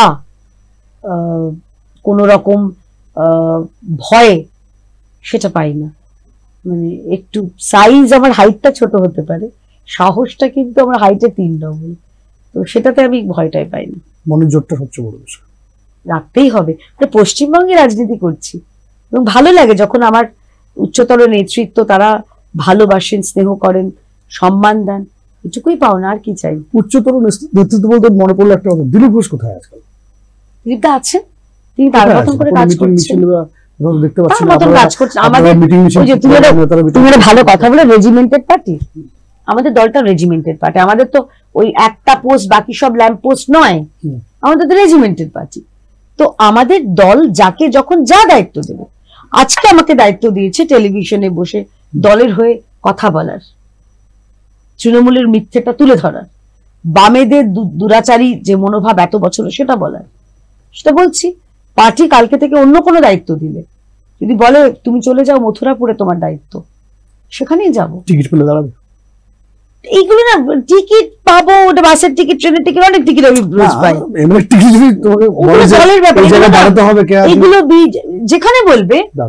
আমাকে দল বলেছিল বালিগঞ্জ উপনির্বাচনে দাঁড়াতে, অনেকে তো যুদ্ধক্ষেত্রে যে অনেকে ব্যক্তিগত সাপোর্ট দল যেটা বলবে, বোথ আর ইম্পর্টেন্ট। দল যেটা কিন্তু বাংলাদেশ ইম্পর্টেন্ট, নিশ্চয়ই কিন্তু উনি পিছন থেকে প্রচুর কিছু 100%। বিমান দা, অনিল দা, নিশ্চয়ই আমি সাংবাদিক জীবনে ন্যাচারালি ওদেরকে দেখেছি, পেয়েছি। তোমার পড়া শোনা দেখা মধ্যে সেরা মুখ্যমন্ত্রী কে বাংলা? এখনো আসেনি, বুদ্ধবাবু এখনো আসেনি। বিধানচন্দ্র রায়কে অন্য কারণে, উনি খালি মুখ্যমন্ত্রী ছিলেন না, উনি চিকিৎসক বলে আমার একটু বাড়তি ওনার প্রতি একটা সহানুভূতি ছিল। উনি রাজনৈতিক সবচেয়ে ভালো লেগেছিল কল্যাণী। তুমি যদি বলে সেরা মুখ্যমন্ত্রী পশ্চিমবঙ্গের, এখনো আসেনি। ভারতীয় জনতা পার্টি সরকার এলে পশ্চিমবঙ্গ তাদের সেরাতম মুখ্যমন্ত্রী পাবেন। শুভেন্দু অধিকারী মুখ্যমন্ত্রী হতে পারেন? এটা শুভেন্দু তাকেও বলতে পারবেন না, আমাদের দলের ব্যাপার। আমাদের দলে প্রত্যেকটা মানুষ তারা মানে প্রয়োজনীয়। কেউ ভাবতে পেরেছিলেন রেখা গুপ্তা আরএসএস এর লোক হতে হবে, তাই তো? এরকম কোনো ব্যাপারই নয়। হিমন্ত বিশ্ব শর্মা আরএসএস করেছেন নাকি? উত্তরটা তুই জানো। পার্টির যাকে মনে হবে।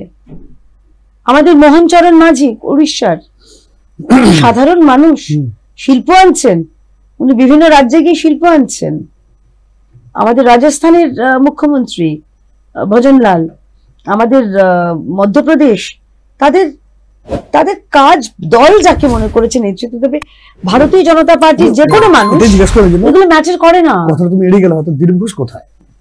দিলীপ তো তাই তো বললাম, দল যাক তখন যা দায়িত্ব নেই, এখন কোন দায়িত্ব নেই, কারণ উনি তো রাজ্য সভাপতি ছিলেন, প্রাক্তন রাজ্য সভাপতি। কেন্দ্রীয় আমাদের সভাপতি ছিলেন, সর্বভারতীয়। আমাদের কালের নিয়মে আমাদের 3 বছর পর পাল্টায়। উনি কি এখন মানে নেগলেক্টেড হচ্ছেন নানা রকম স্ক্যান্ডাল বা এইসব কারণে, নাকি ওনার অন্য কোনো কারণ থাকতো, রাজনৈতিক কারণ? দল যা দায়িত্ব দেবে। দিলীপ দাও আমাদের দলের সৈনিক, দিলীপ দাও এবং অবশ্যই তাই, দিলীপ দা আমাদের দলের সৈনিক। বিজেপিকে অনেক কিছু দিয়েছেন একটা জায়গায়, নিশ্চয়ই তাই, নিশ্চয়ই অবদান কিন্তু অনস্বীকার্য। কেউ অস্বীকার করে না, কোনোভাবে অস্বীকার করার প্রশ্নই নেই। তো মমতার পাশে বসতে গেলেন, বসে কি করলেন দীঘাতে গিয়ে, তারপর আপনারা সব বিজেপির লোকরা রেগে গেল? না, রেগে ঠিক যায়নি। এটা আমার ব্যক্তিগত কথা, যে সব সৌজন্যের ছবি ভালো লাগে না, নাই লাগতে পারে, এটা আমার ব্যক্তিগত ব্যাপার, আমার তো নাই লাগতে পারে।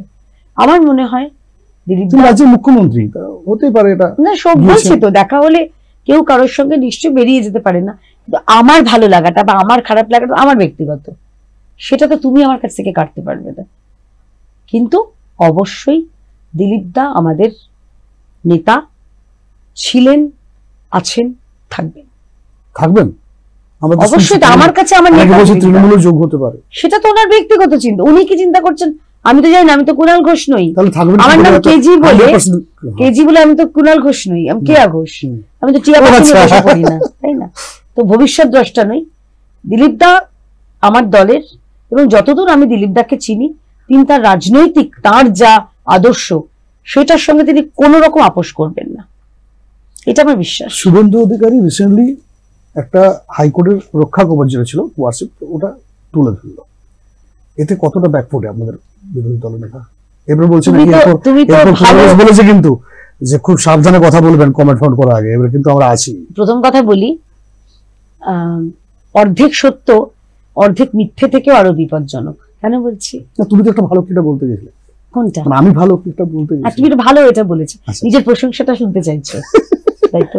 ঠিক আছে, তোমার প্রশংসাই করছি, যে তুমি একটা খুব সুন্দর কথা বলেছিলে না, যে এই ন্যারেটিভ বা এগুলো, তুমি ভালো সাংবাদিক, মানে খবর রাখো, বেশ তো তাই, কিন্তু তুমি সংবাদ মাধ্যমের সঙ্গে পরিচিত, তুমি সংবাদ মাধ্যম চালাচ্ছ, তো সংবাদ মাধ্যমের বিষয়ে তোমার কিছু মানে জ্ঞান আছে, 10%। বেশ, তো ওই 10% জ্ঞানের মধ্যে একটা জ্ঞান তোমাকে 11% করে দিচ্ছি, যে শুভেন্দু অধিকারীর যে রক্ষা কবচ, প্রথম কথা এরকম রক্ষা কবচ ছিল না, হাইকোর্ট এরকম রক্ষা কবচ দেয়নি। কি বলেছিলেন হাইকোর্ট?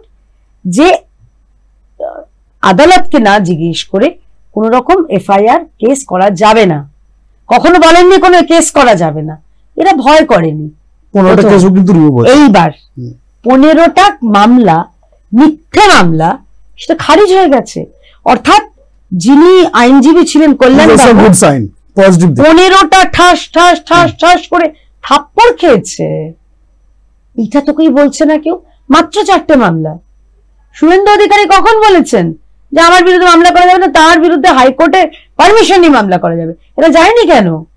বরং আমি অনুরোধ করব শুভেন্দু অধিকারী মহাশয়কে, আমি নিশ্চয়ই দেখারও তো বলবোই, অবশ্যই আজকালের মধ্যে আবার দেখা হবে, আমি বলবো এইগুলো চোরগুলোর বিরুদ্ধে, মিথ্যাবাদীগুলোর বিরুদ্ধে আপনি মামলা করুন, প্রতিটা মামলায় জরিমানা করুন।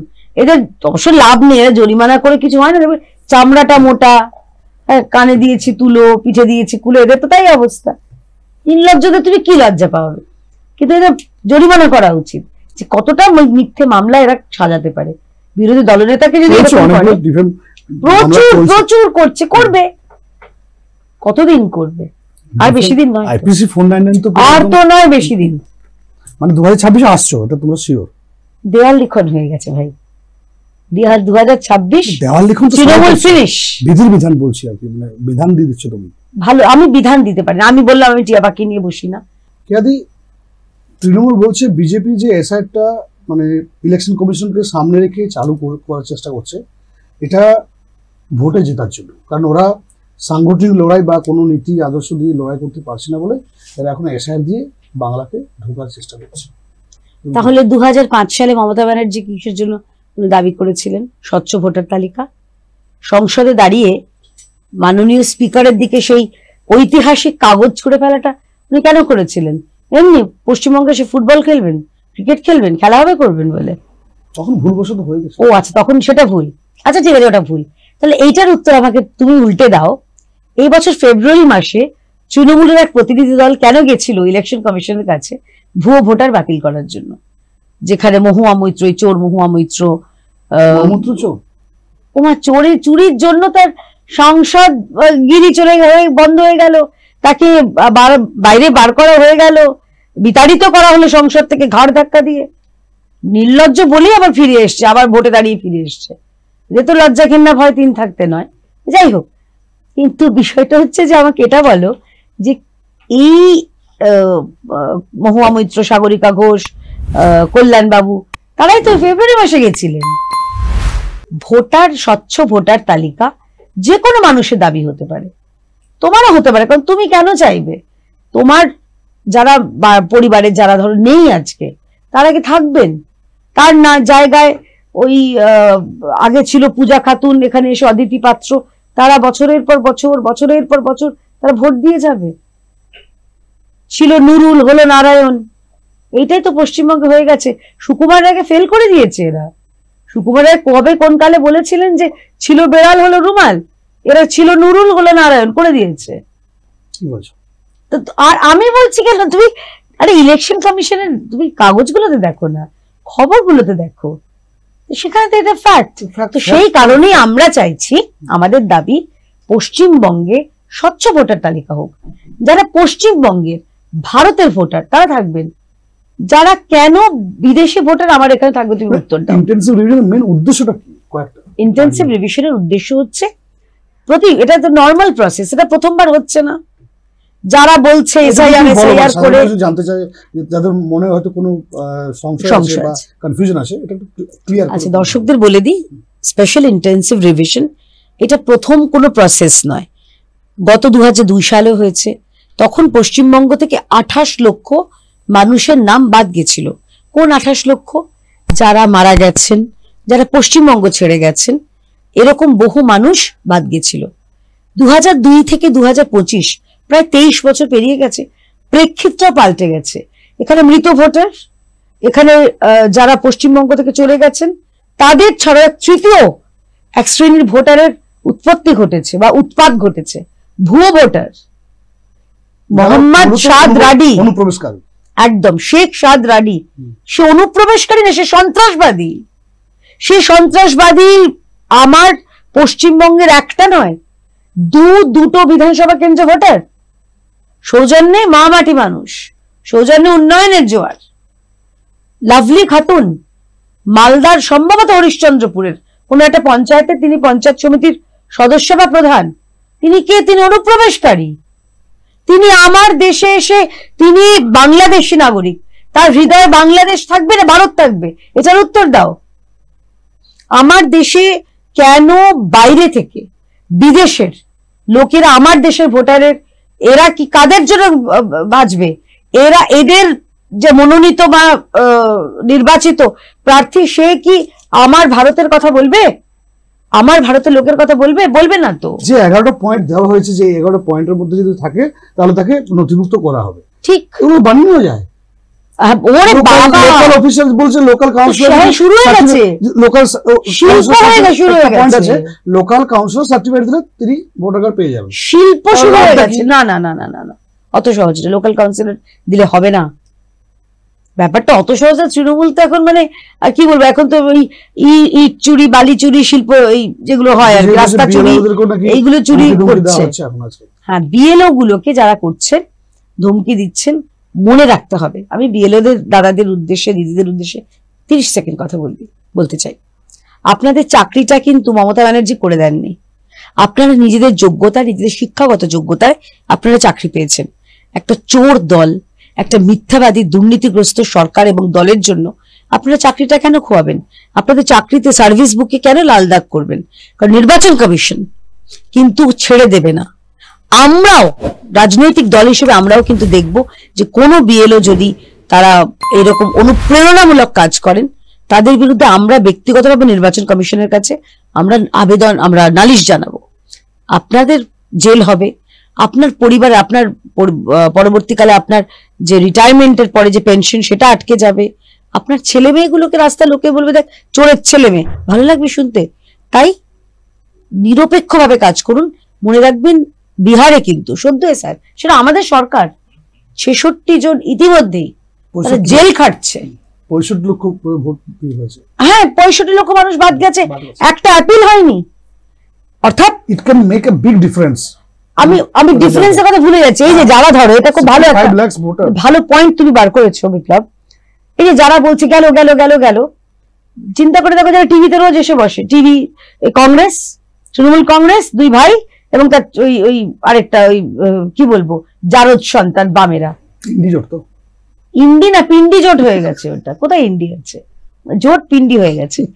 আমাকে খালি একটা জিনিস বলো, এই যারা জারদ সন্তান, এই তিন এরা, এগুলো তারা কি বলছে গেল গেল গেল গেল, তাদের জিজ্ঞাসা করো বিহারে তাহলে একটা অ্যাপিল নেই কেন, জিরো অ্যাপিল। গতকাল মাননীয় নির্বাচনী মুখ্য আধিকারিক তিনি বললেন অ্যাপিল হয়েছে। নামের ভুল থাকতে পারে, আমার ঠিকানা, সেগুলো করতেই পারে, কিন্তু যোগ্য ভোটার বাদ গেছে, একটা ঘটনা নেই। সেখানে আরজেডি প্রায় সম্ভবত 60,000, অ্যাপ্রক্সিমেটলি বিএলএ রয়েছেন, কংগ্রেসের রয়েছে 45,000 বিএলএ, বামেদের সেখানে ওদের 11,000 12,000 বিএলএ রয়েছে। এতগুলো প্রায় 1 লক্ষর কাছাকাছি বিএলএ রাজনৈতিক দলের কর্মী, একটা সিঙ্গেল অ্যাপিল করতে পারলো না।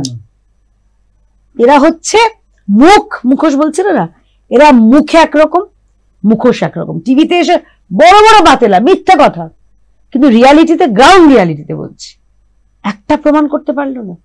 ওই আরেকজন রয়েছেন আলু থেকে সোনা বানানোর যিনি কারিগর, সে সব সময় টিভিতে বলছে এই ভোট চুরি ফোট চুরি।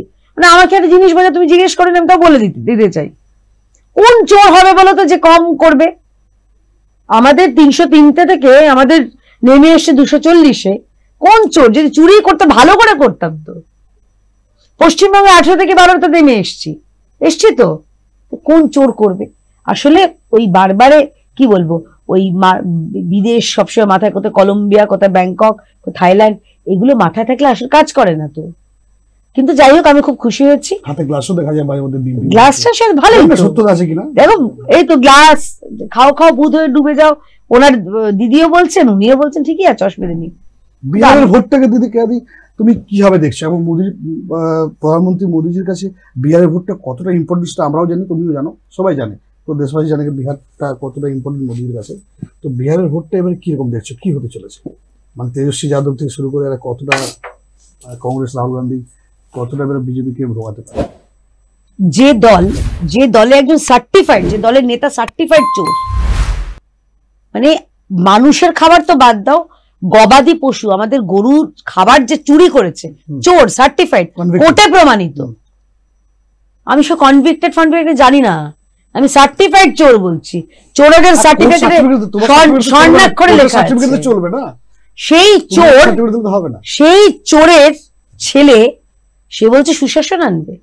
যার ওই তেজস্বীর যার দিদির বিয়েতে মিসা বা তার ছোট বোনের বিয়ের সময় সেই সব আমরা তো দেখছি সেসব ভিডিওগুলো, বলছে যে গাড়ির শোরুম রাত্রে খুলিয়ে গাড়ি নিয়ে গেছে এটা এটা এটা এটা করে, ডেকোরেটর ফার্নিচারের দোকান এই সোফা লাগবে, মানে যেগুলো হিন্দি সিনেমা আমরা দেখতাম।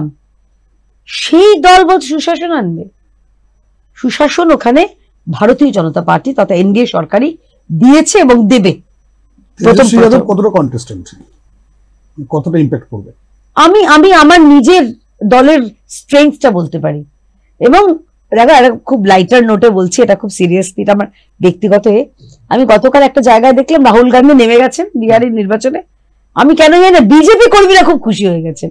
তারা বলেন নাকি রাহুল গান্ধী নেমে গেছেন, মানে যতবার কথা বলবে সেপ্টেম্বরে লাস্ট গিয়েছিলেন, কিছু হাস্যরস্ত জীবনে সেপ্টেম্বর 21 তারিখ উনি বিহারে লাস্ট গিয়েছিলেন, তারপর থেকে কিন্তু উনি একটু ঘুরতে গিয়েছিলেন। স্বাভাবিক, কনফিডেন্স এতটাই যে আমি জিতছি, এতটাই মানে আমরা কনফিডেন্ট।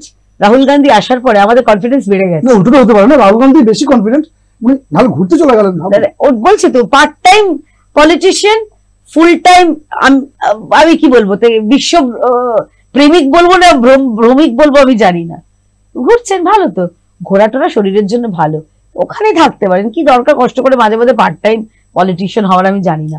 এবং যা কাজ করছে আমি বললাম তো, আমি একটা মিম দেখছিলাম, আমার বিজেপির কর্মীরা খুব খুশি, বলছে যে আমাদের স্টার ক্যাম্পেইনার এসে গেছে। কেন বলছে আমি জানি না, উনি মুখ খুললেই তো বিজেপির দিকে ভোট পড়ে। উনি মোদিজিকে প্রশ্ন করছেন, লোকে কি করে প্রশ্ন করে উত্তর শোনার জন্য, উনি উত্তর করছেন প্রশ্ন শোনার জন্য। মোদিজি বলেছিলেন মুঝে কোই সওয়াল পুছে তো मैं জবাব দু, अगर कोई जवाब का सवाल पूछे मैं कैसे दूं। সে বলেছিল আজ রাতে দিনের বেলায় উঠে আমি দেখেছি, এ তো সব রাহুল গান্ধীর। আলু থেকে সোনা বানানোর কারিগর, আলু বানানোর কারিগর একদম। এবং সব থেকে বড় কথা, উনি কিছু বলেন আর টুক করে আদালতে কি ক্ষমাটাও চেয়ে আসেন। রাফাল নিয়ে বলেছেন, মোদি নিয়ে বলেছেন, আরএসএস নিয়ে বলেছেন। আরএসএস এই মাননীয় আদালত যখন জিজ্ঞেস করে কেন বলেছো, তখন বাচ্চা ছেলে তো কান টান মুলে দেয়, ক্ষমা চেয়ে চলে আসে, বাবার হাসতে হাসতে লেমন জুস দিয়ে চলে আসে। বিজেপি বিহারে আমাদের যারা কার্যকর্তা ভাই বোনরা খুব মজায় আছে। বিজেপি কটা সিট পাবে? আমি এই যে তুমি আমাকে বললে আমি টিয়া পাখি নিয়ে বসি না, এটুকু আমি বলতে পারি। তুমি জিজ্ঞেস করবে কেন কি করে বলছো যে আমরা জিতবো। নীতিশ কুমার মুখ্যমন্ত্রী হচ্ছেন, কে মুখ্যমন্ত্রী হচ্ছে আমি তো জানি না। ভারতীয় জনতা পার্টি তথা এনডিএ সরকারের সরকার করছে, মুখ্যমন্ত্রী পার্টি ঠিক করবে, দল ঠিক করবে, আমরা কেউ নেই। বিজেপি তথা এনডিএ সরকার আসছে, এই ব্যাপারে নিশ্চিত। 14 তারিখের পরে তুমি আমাকে এই একদম নয়, কোথাও হয়নি। উল্টে তুমি আমাদের বিরোধীতে যারা রয়েছে কংগ্রেসকে তো মানে ওই দুধে ভাতে করে রেখেছে আরজেডি। এরপর রাহুল গান্ধী যাচ্ছেন, লজ্জা করে না? নিজেদের বলে একটা শতাব্দী প্রাচীন দল, যদিও এই কংগ্রেস শতাব্দী প্রাচীনটা নয়, মানুষকে ভুল বোঝায়, সে গায়ে বাছুরের দল থেকে তৈরি হয়েছে। যাই হোক, সেটা পুরনো আর কচকচিতে নাই বা গেলাম। কিন্তু একটা জিনিস যে এত অবহেলা, এত দুচ্ছাই, খারাপও লাগে জানো তো। মা ছেলে চেষ্টা করছে চুরি চুরি করে ন্যাশনাল হেরাল্ডে জেলে থাকার কথা বেলে আছে, কিন্তু তাতেও এত দুচ্ছাই।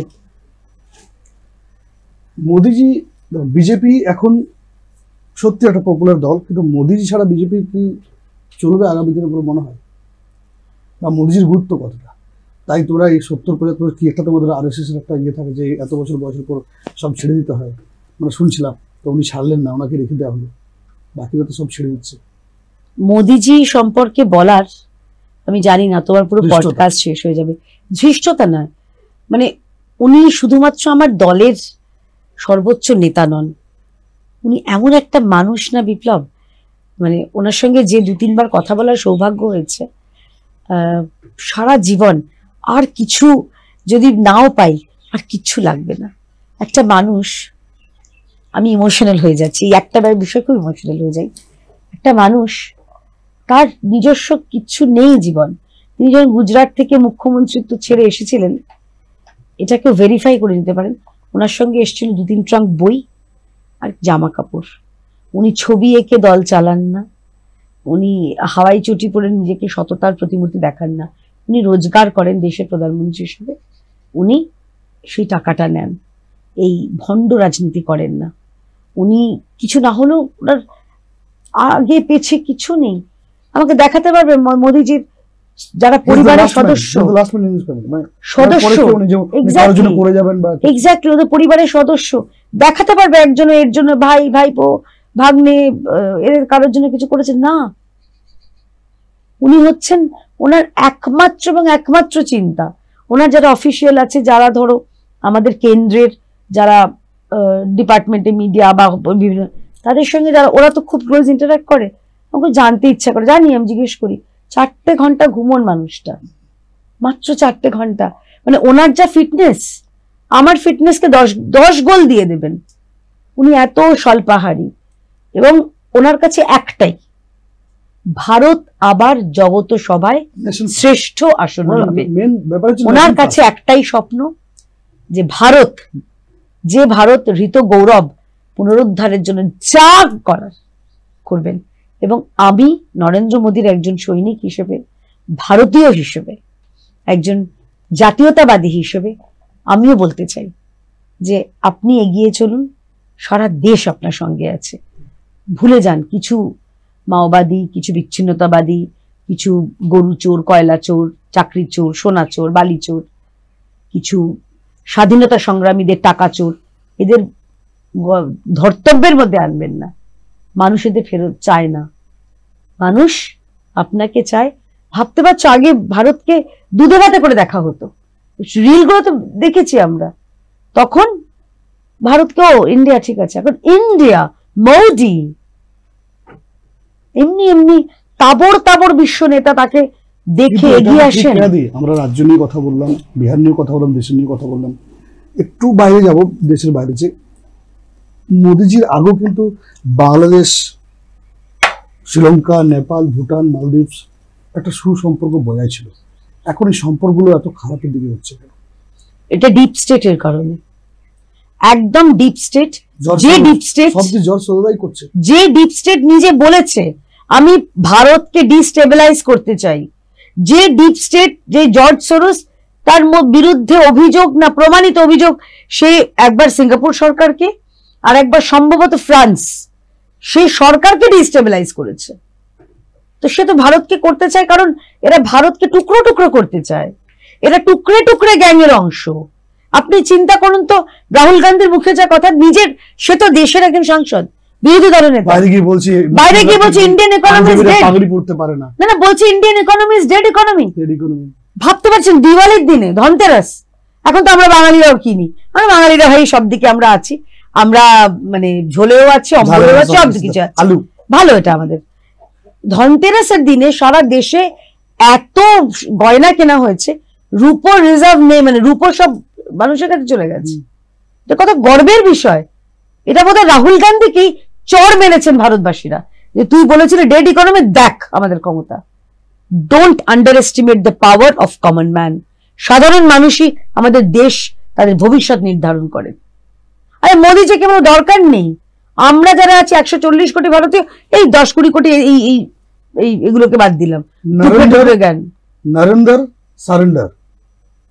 ভাবতে পারছেন সারা দেশ যেখানে বলছে, আর ওনার দলের সাংসদ শশী থারুর, সে বিদেশে গিয়ে বলে এসছে যে ভারত কিভাবে, কি সাহসের সঙ্গে অপারেশন সিঁদুরে, মুসলিমদের কি নাম যে সবচেয়ে বিরোধী, ওয়াসি নাকি নাম, আসাদুদ্দিন ওয়াইসি। আমি বলছি শশী থারুর গিয়ে বলছেন যে পাকিস্তানের কোমর ভেঙে দিয়েছে যে দেশ, তার নাম ভারত, যে বাহিনী তার নাম ভারতীয় সেনাবাহিনী। আর উনি ভারতের হয়ে কথা বলেন নাকি পাকিস্তানের হয়ে কথা বলেন রাহুল গান্ধী, আমার সন্দেহ হচ্ছে। ভাবতে পারছেন ভারত স্বাভাবিক, নিজেদের লোককে কে না ভালোবাসবে? তুমি আবার কি কথা বলছো? ওদের তো নিজেদের লোক, যেরকম মমতা ব্যানার্জিকে বাংলাদেশে ইউনিট সরকার খুব পছন্দ করে, নিজেদের লোকদের সবাই পছন্দ করে। রাহুল গান্ধীকে পাকিস্তান, মমতা ব্যানার্জিকে বাংলাদেশ, নিজেরাই জানে খুঁজে নিয়েছে, স্বাভাবিক। উনি ভারতের হয়ে কথা বলেন না পাকিস্তানের কথা বলেন? উনি ভারতের বিরোধী দলের নেতা নাকি পাকিস্তানের বিরোধী দলের নেতা?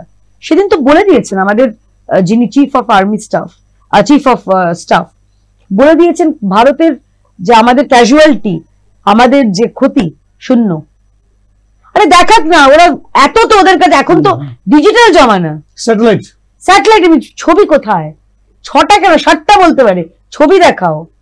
আসলে পাকিস্তানকে এরা দেখাতে চায় ওই ডিপ স্টেটের অঙ্গ হিসেবে দেখাতে চায়।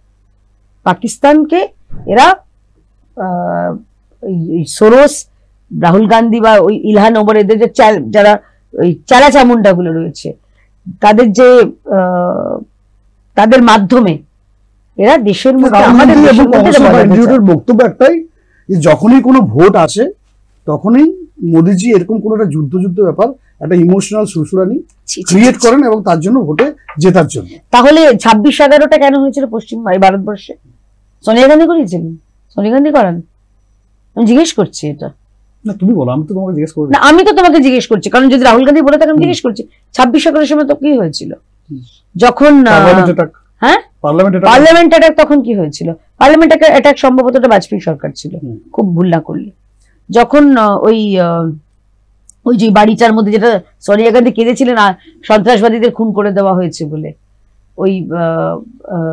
ওই দিল্লিতেই যে কোন একটা বাড়িতে হয়েছিল না, সন্ত্রাসবাদীরা লুকিয়ে ছিল সেখানে, এটিএস গ্যাং গিয়ে এনকাউন্টার করেছিল। সোনিয়া গান্ধী নাকি দুঃখে, আহারে ওদেরকে খুন করা হলো না, ওদের বাঁচিয়ে রেখে ওদেরকে বিরিয়ানি খাওয়ালে ভালো হতো সম্ভবত, আমার আপনার টাকা। তো আসলে যে দল বা যে দলের মানুষ আসলে কংগ্রেসের জন্য এত সময় নষ্ট করতে ইচ্ছা করে না, বিপ্লবকে লাভ নেই, কি মারে হুয়ে ক্যা মারনা, বলার অনেক কিছু থাকে, কিন্তু কি দরকার, লোক তো হাসবে এদের কথা বললে। আমি কাশ্মীর তো পুরো চেঞ্জ, একটা বিচ্ছিন্ন ঘটনা ভাবতে পারছো কাশ্মীর, এটা তো করানো হয়েছে, মানে হয় না সুখ সহ্য হয় না, এটা তো করানো হয়েছে, ইচ্ছাকৃত ভাবে করানো হয়েছে। আমাদের নিজের দেশীয় কিছু লোক যুক্তর মধ্যে নেই, এটা তুমি স্বীকার করো? আছে তো, যারা আছে তাদের শাস্তি হবে, নিশ্চয়ই আছে। যুগে যুগে মীর জাফর ছিল, এখনো মীর জাফর আছে। কেউ আলু থেকে সোনা বানায় সম্ভবত, কেউ প্রশ্ন বিক্রি করে, পয়সা, গিফট, দামি ঘড়ি, দামি ব্যাগের কারণে, সবই তো মীর জাফর আছে। মীর জাফর যুগে যুগে থাকবে, কিন্তু মীর জাফর থাকলেও কিন্তু জয় আটকাতে পারবে না। এই ভারত অন্য ভারত, এই ভারত নরেন্দ্র মোদীর ভারত। লাস্টে কয়েকটা প্রশ্ন এক লাইনে উত্তর বলো, একদম র্যাপিড ফায়ারের মতো। হ্যালো, কি খেতে ভালোবাসো, ভাত না রুটি? আমি ভেতো, বাঙাল তো একটু ভাত। ইলিশ না চিংড়ি? আরে আবার বাঙাল, ইলিশ দিয়ে, ইলিশ ওই বেগুন দিয়ে, কালো জিরে, কাঁচা লঙ্কা দিয়ে ঝোল দিয়ে 4টি ভাত, ব্যাস। প্রধানমন্ত্রী মোদী না ইন্দিরা গান্ধী? নরেন্দ্র মোদী, অলওয়েজ, স্বর্ণাক্ষরে লেখা থাকবে, আজ থেকে 500 বছর বাদেও লেখা থাকবে। শুভেন্দু অধিকারী না দিলীপ ঘোষ? দুজনেই আমার নেতা। Diplomatic answer. আমার নেতা দুজনেই। পশ্চিমবঙ্গের ভবিষ্যৎ 2026? চোরেরা যাচ্ছে, বিজেপি আসছে, 2026-এর নির্বাচন তৃণমূলের বিসর্জন। থ্যাংক ইউ সো মাচ কেয়ালি, ধন্যবাদ। সাহসী থেকো, থাকবো, কথা দিচ্ছি এরকমই থাকবো, আরো ঝাঁজ বাড়াবো, আরো তোমার কথা অনেক মানুষ শোনে, অনেক মানুষের ভালো লাগে, থ্যাংক ইউ, আরো এগিয়ে যাও, এটাই চাইবো। নিশ্চয়ই। দেখতে থাকুন বিকেএস স্পট 5।